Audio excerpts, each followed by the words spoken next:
పార్వతీ పరమేశ్వర కళ్యాణం కమనీయం కనువిందు ఆయనే ఈ లోకం భూలోకం.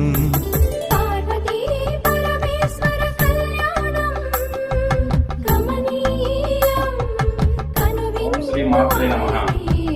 శ్రీ కళ్యాణమస్తు, సంతానమస్తు, ఉద్యోగమస్తు, ఆరోగ్యమస్తు.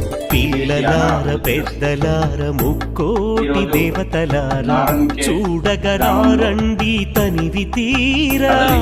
శివ పార్వతి కళ్యాణం లోకాలకు శుభకార్యం.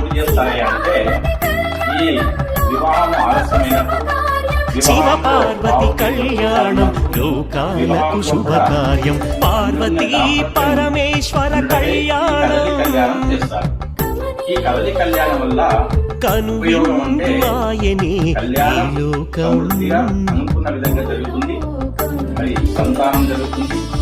మరి దాంపత్యంలో ఆనందంగా, సుఖంగా, సంతోషంగా భార్య భర్తలు ఇద్దరు అన్యోన్యంగా ఉంటారు. మరియు ఈ కదలి కళ్యాణం చేయడం వల్ల ప్రతి ఒక్క మానవుడు సుఖంగా, శాంతిగా, జీవితాంతము ఆనందంగా గడపడితే ఈ కదలి కళ్యాణం చేస్తారు. ముఖ్యంగా వివాహం కాని స్త్రీలు కానీ, వివాహం కాని వాళ్ళు ఎవరైనా ఈ కళ్యాణం చేయడం వల్ల వివాహం తొందర కుదిరి సంతానం కలుగుతుంది.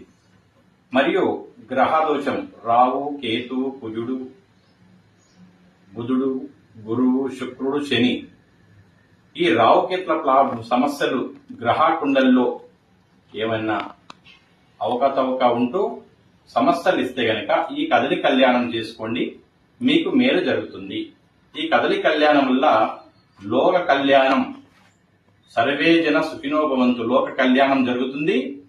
వివాహం కాని వారికి వివాహం జరుగుతుంది, సంతానం కాని వారికి సంతానం జరుగుతుంది. కనుక ఈ కదలి కళ్యాణం అందరికీ తెలిసే విధంగా మీరు షేర్ చేసి, మరి అందరికీ ఈ కళ్యాణం తెలిసి అందరికీ కళ్యాణం కావాలి, సంతానం కావాలని కోరుతున్నాం. ఇట్లు జేఎం సురేష్ కుమార్, గురుస్వామి, చేవెళ్ళ, రంగారెడ్డి జిల్లా, తెలంగాణ.